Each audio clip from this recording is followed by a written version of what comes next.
আমার review meeting করব। তারপরে আলিপুরদুয়ার জেলার কি অবস্থা আছে সমস্ত সবাইকে ডেকে রিভিউ মিটিং করব।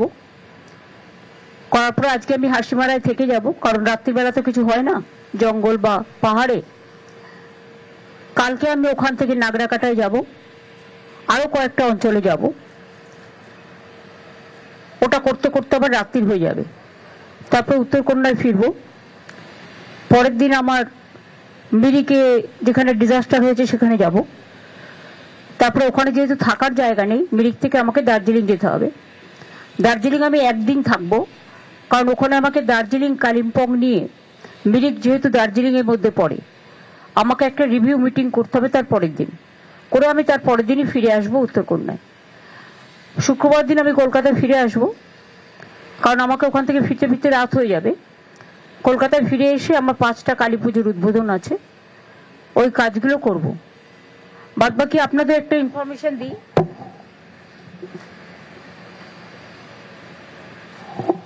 যারা খুব ভালো কাজ করেছে তাদের আমরা একটা অ্যাওয়ার্ডও দেবো।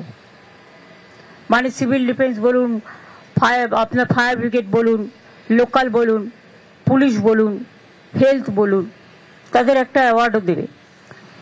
তাছাড়া আমি আরেকটা কথা বলি, আমার পাড়া আমার সমাধান একটা প্রোগ্রাম চলছিল।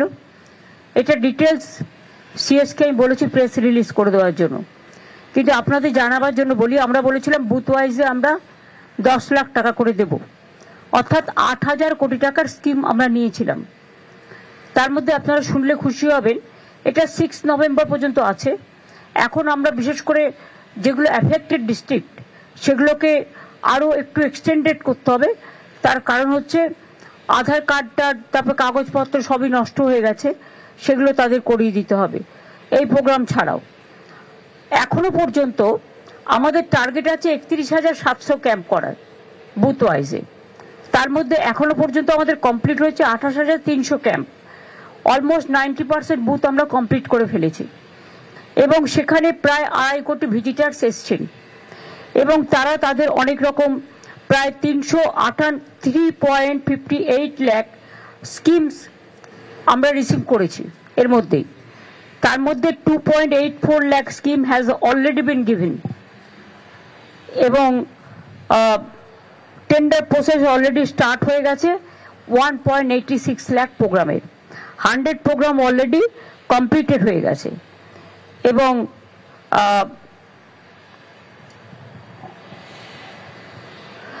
আমরা 94.7 lakhs application have been received। তার মধ্যে 77.4 lakhs 81% আমরা করে দিয়েছি। বাদ বাকি অ্যাপাস ক্যাম্পস যেটা অ্যাফেক্টেড এরিয়া আছে সেখানে করা হচ্ছে এক্সটেনশন করে। যাদের সার্টিফিকেট হারিয়ে গেছে, যাদের আধার কার্ড হারিয়ে গেছে, যাদের সমস্ত ডকুমেন্টেশন হারিয়ে গেছে, তাদের ডুপ্লিকেট কার্ড সমস্ত ইস্যু করার জন্য। এই হচ্ছে আমার প্রোগ্রাম। আপনাদের অনেক ধন্যবাদ, আপনারাও অনেক সহযোগিতা করেছেন, এবং ডিজাস্টারের কাজ, রিকনস্ট্রাকশনের কাজ শুরু হয়েছে। সব বাড়ির জন্য আমরা 1,20,000 টাকা করে স্যাংশন করেছি। আর যে পরিবারগুলোকে আমি বলেছি যাদের 5 লাখ টাকা করে দেওয়া হয়েছে, তাদের আমি একটা করে স্পেশাল হোমগার্ডের চাকরির কথা বলেছি, সেটাও আমরা করে দেব। আমরা 15 দিন টাইম নিয়েছিলাম, আমরা তার মধ্যেই করে দেব। কাজে বাদ বাকি কতটা রিকনস্ট্রাকশনের কাজ হয়েছে, এখনো কতটা সার্ভে করা হয়েছে, কত জায়গা থেকে জল কমেছে, কত মানুষ রিলিফে আছে, রিলিফ কিটস কিন্তু আমরা সব পৌঁছে দিয়েছি, এবং যেটুকু বাকি আছে সেটাও পৌঁছে দেওয়া হবে। আর জিআরটাও চলবে, সুতরাং মানুষের কোনো অসুবিধে হবে না। তিনধারিয়া দিয়ে দার্জিলিং যাওয়া যাচ্ছে, এবং পাংখাবাড়ি দিয়েও যাওয়া যাচ্ছে, দুটো রুট খোলা আছে। আর যেটা রোহিণীতে ল্যান্ডস্লাইড হয়েছে তার কাজও শুরু হয়ে গেছে। আশা করি আর 5-6 দিনের মধ্যে সেই কাজটাও কমপ্লিট হয়ে যাবে। আর বাদ বাকি তো আপনারা জানেন, মিরিকের যে টেম্পোরারি ব্রিজটা, সেটাও 7-8 দিনের মধ্যে হয়ে যাবে। পাকা ব্রিজ একটা হচ্ছে পাশে, যতক্ষণ পাকা ব্রিজটা না হচ্ছে। তাছাড়াও কিছু কাঠের ব্রিজ ছিল, অলরেডি কিছু কাঠের ব্রিজ অলরেডি কমপ্লিট করে দেওয়া হয়েছে।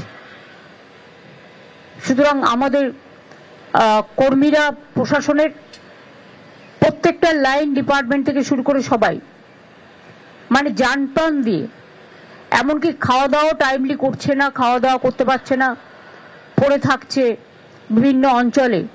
তারা ভীষণ কাজ করছে, খুব হার্ডওয়ার্ক। এই হার্ডওয়ার্কিং এর জন্য আমরা সবাই তাদের অ্যাপ্রিসিয়েট করছি। এত তাড়াতাড়ি তারা যে রেস্টোর করতে পেরেছে, এবং রিলিফ ওয়ার্ক চলছে, এবং রিকনস্ট্রাকশনের কাজও যতদূর সম্ভব আমাদের টাকায় যতটা কুলায় আমরা অলরেডি স্টার্ট করেছি। এই পর্যন্ত আপনাদের আমার বলার, বাদ বাকি তো ফিল্ডে দেখা হবে। Thank you so much. Please don't include this and this. You can ask the police. That police, it is not me, it is a police. There is a private college. The matter nobody is supporting. You tell me when Odisha, before 3 weeks ago, 3 girls are raped in the sea beach. What action is being taken by the Odisha government? And Bengal, if anything happens on women, we don't allow anything to be considered as a casual case. It's a serious case we consider. And that girl, it's a shocking. She was studying in a private medical college. So all the private medical college, whose responsibility? How they came out in the night at 12:30? And it happens in the, so far I know, forest area. And 12:30, I do not know what happened. Investigation is on. I'm shocked to see the incident, but private medical colleges also is to take care for their students, and especially the girl child at night time. They should not be allowed to come out in the outside.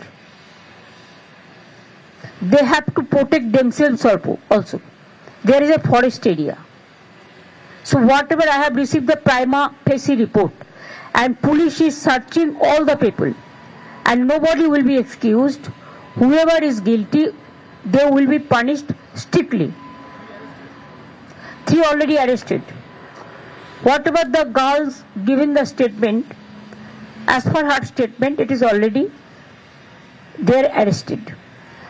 So we will take stringent action.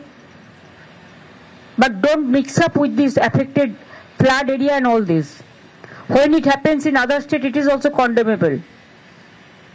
Manipur you have seen so many, UP you have seen so many, Bihar you have seen so many, other state Odisha you have seen so many. There also we think government must take stringent action, because in our state, even we charge sheeted the people within 1 month, within 2 months. Even lower court gave them the hang order also.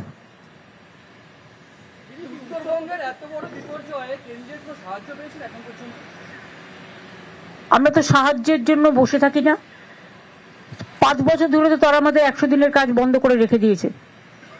Engineer আমাদের বাংলার বাড়ি করার কাজ বন্ধ করে রেখে দিয়েছে, Awas Yojana, rural road বন্ধ করে দিয়েছে, ফ্লাডের টাকা 1 পয়সা দেয় না, সর্বশিক্ষা মিশনের টাকা বন্ধ করে দিয়েছে, জলের টাকাও বন্ধ করে দিয়েছে। এই যে আমরা 9 কোটি মানুষকে খাদ্য সাথীতে দিই, ওরা কতটুকু দেয়? 1/4 তো দেয় না, সবটাই আমরা নিজেদের থেকে করি। আর জল সাথী প্রজেক্টেও 90% খরচা আমাদের হয়, এটা মাথায় রাখবেন। 9 কোটি মানুষ এখানে বিনামূল্যে 5 কেজি চাল পায়। তাছাড়াও সিঙ্গুর আলাদা পায়, নন্দীগ্রাম সিঙ্গুর আলাদা পায়, চা বাগান আলাদা পায়, স্পেশাল প্যাকেজ পায়। কাজে আমাদের গভর্নমেন্টের সব প্রোগ্রামই আছে সাধারণ মানুষের জন্য।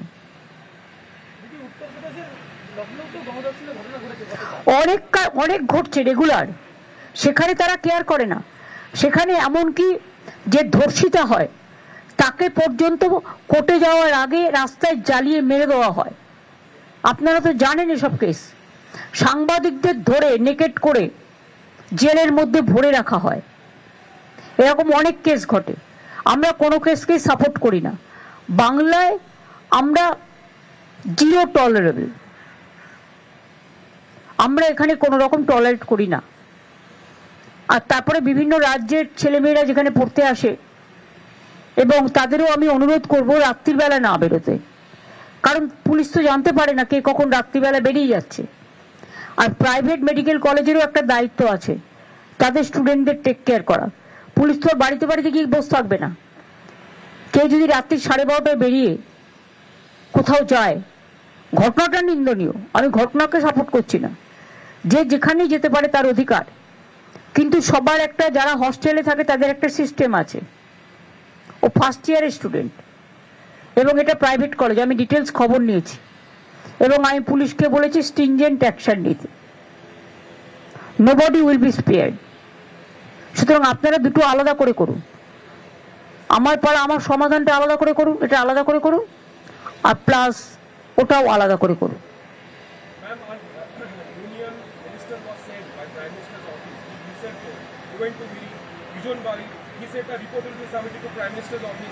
He cannot do it without the state government because he can visit some area, but does he know the details in the area?